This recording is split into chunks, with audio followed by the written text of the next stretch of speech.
रामायण की कथा तो सभी ने सुनी या पढ़ी होगी, जिसमें श्री राम और माता सीता के जीवन से जुड़े पहलुओं को दिखाया गया है। उन्हीं में से एक कहानी में बताया गया है कि कैसे मर्यादा पुरुषोत्तम राम अपनी पत्नी सीता को एक धोबी की बातों में आकर अयोध्या छोड़कर जाने को कह दिया था। लेकिन क्या आपको पता है कि वो धोबी के रूप में जन्मा एक पक्षी था, जिसके श्राप की वजह से ही माता सीता को वन में भटकना पड़ा था। जी हाँ, आपने सही सुना, माता सीता को श्राप मिला था। आज हम आपको बताएंगे कि देवी सीता को किस पाप की सजा मिली, जो उन्हें वन वन भटकना पड़ा। धरती की कोख से जन्मी थी सीता। मिथिला नगरी में जनक राजवंश राज करता था। उन्हीं में से एक राजा सिरध्वज थे। एक बार यज्ञ के लिए वो जमीन जोत रहे थे। उसी समय वहां से एक छोटी कन्या निकलती है। इस सुंदर कन्या को देखकर राजा को बहुत खुशी हुई। उन्होंने उस कन्या को अपनी पुत्री बना लिया। उसका नाम सीता रखा। एक दिन सीता अपनी सहेलियों के साथ बगीचे में खेल रही थीं। वहां उन्हें एक तोते का जोड़ा दिखाई दिया, जो बहुत ही खूबसूरत था। वे दोनों पक्षी एक पर्वत की चोटी पर बैठकर बातें कर रहे थे। पृथ्वी पर श्री राम नाम से विख्यात एक बड़े सुंदर राजा होंगे। उनकी महारानी का नाम सीता होगा। श्री राम सीता के साथ कई वर्षों तक राज्य करेंगी। धन्य है वे जानकी देवी और धन्य है वे श्री राम। माता सीता ने जानी प्रभु राम की कहानी। तोते की ऐसी बातें सुनकर सीता ने सोचा कि ये दोनों तो मेरे ही बारे में बातें कह रहे हैं।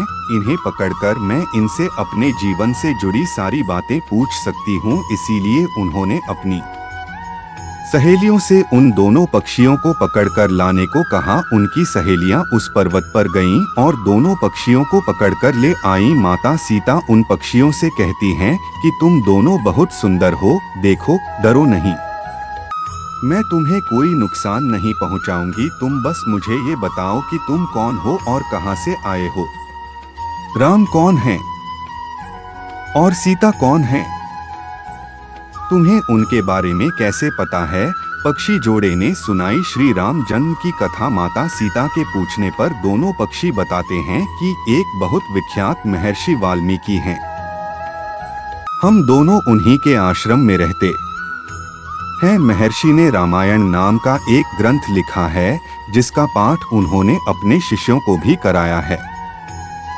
उन पक्षियों ने सीता को ये भी बताया कि इस ग्रंथ में महर्षि वाल्मीकि ने बताया है कि महर्षि ऋष्यशृंग के द्वारा किए गए पुत्रष्टि यज्ञ से प्रसन्न होकर भगवान विष्णु राम, लक्ष्मण, भरत और शत्रुघ्न ये 4 मानव शरीर धारण कर पृथ्वी पर जन्म लेंगे। बड़े होने पर श्री राम महर्षि विश्वामित्र और अपने छोटे भाई लक्ष्मण के साथ हाथ में धनुष लिए मिथिला आएंगे और शिव जी के धनुष को तोड़कर सीता से विवाह करेंगे। राम और सीता का विवाह। फिर उस पक्षी के जोड़े ने कहा, हे सुंदरी, हमने तुम्हें सब कुछ बता दिया, अब हमें छोड़ दो, हम जाना चाहते हैं।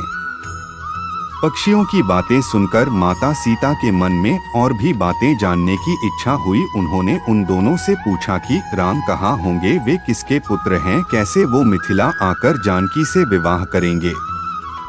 नर तोता बोला कि श्री रामचंद्र का मुख कमल के समान सुंदर, नेत्र बड़े बड़े और खिले हुए, नासिका ऊंची पतली, भुजाएं घुटनों तक, गला शंख के समान होगा। मैं उनका क्या वर्णन करूं, जिनके गुणों का बखान 100 मुख वाला भी नहीं कर सकता। दोनों पक्षी कहते हैं कि जानकी देवी धन्य हैं, जो जल्द ही रघुनाथ जी की पत्नी बनकर उनके साथ कई वर्ष तक राज करेंगी। लेकिन तुम कौन हो। पक्षियों की बातें सुनकर सीता ने कहा कि जिसे तुम लोग जानकी कह रहे हो, वो मैं ही हूँ। नर तोते की विनती माता सीता उन्हें कहती हैं कि मैं तुम दोनों को तब ही छोड़ूंगी जब श्री राम यहाँ आकर मुझसे विवाह करेंगे। तब तक तुम दोनों आराम से मेरे घर में रह सकते हो। ये सुनकर मादा तोता जानकी से कहती कि हम वन के पक्षी हैं, हमें घर में सुख नहीं मिलेगा। मैं गर्भवती हूँ, मुझे जाने दो, मैं अपने स्थान पर जाकर बच्चे पैदा करूंगी। आप चाहें तो उसके बाद फिर से यहाँ आ जाऊंगी। उसके कहने पर भी सीता जी ने उसे नहीं छोड़ा। तब उसके पति यानी नर तोते ने कहा, सीता, मेरी पत्नी को छोड़ दो, वो गर्भवती है। जब ये बच्चों को जन्म दे देगी तब उसे लेकर मैं फिर तुम्हारे पास आ जाऊंगा। माता सीता को पक्षी जोड़े का श्राप। तब माता सीता ने कहा, तुम आराम से जा सकते हो, लेकिन ये मुझे बहुत पसंद है। तुम घबराओ नहीं, मैं इसकी अच्छे से देखभाल करूंगी। जब सीता ने उस मादा तोते को छोड़ने से मना कर दिया तब वो पक्षी दुखी हो गया। पक्षी दोबारा सीता जी से निवेदन करता है कि मैं अपनी पत्नी के बिना जिंदा नहीं रह सकता, इसलिए इसे छोड़ दो। माता सीता, तुम बहुत अच्छी हो, मेरी प्रार्थना मान लो। इस तरह उसने बहुत समझाया, लेकिन सीता ने उसकी पत्नी को नहीं छोड़ा। तब मादा पक्षी ने क्रोध में सीता को श्राप दिया कि अरे, जिस प्रकार तू मुझे इस समय अपने पति से अलग कर रही है, वैसे ही तुझे भी स्वयं गर्भवती की अवस्था में श्री राम से अलग होना पड़ेगा। वन वन भटकती रही माता सीता। कुछ दिन बाद पति से बिछड़ने के दुख में मादा पक्षी के प्राण निकल गए। पत्नी की मौत हो जाने पर नर पक्षी दुखी हो गया। फिर वो सीता जी से बोला कि मैं मनुष्यों से भरी श्री राम की नगरी अयोध्या में जन्म लूंगा। मेरे ही कारण तुम्हें पति के वियोग का दुख उठाना पड़ेगा। ये कहकर वो वहां से उड़ जाता है। कुछ साल बाद उसका जन्म अयोध्या में धोबी के घर हुआ। उस धोबी के कारण ही सीता जी का अपमान हुआ। उन्हें अपने पति श्री राम से अलग होना पड़ा।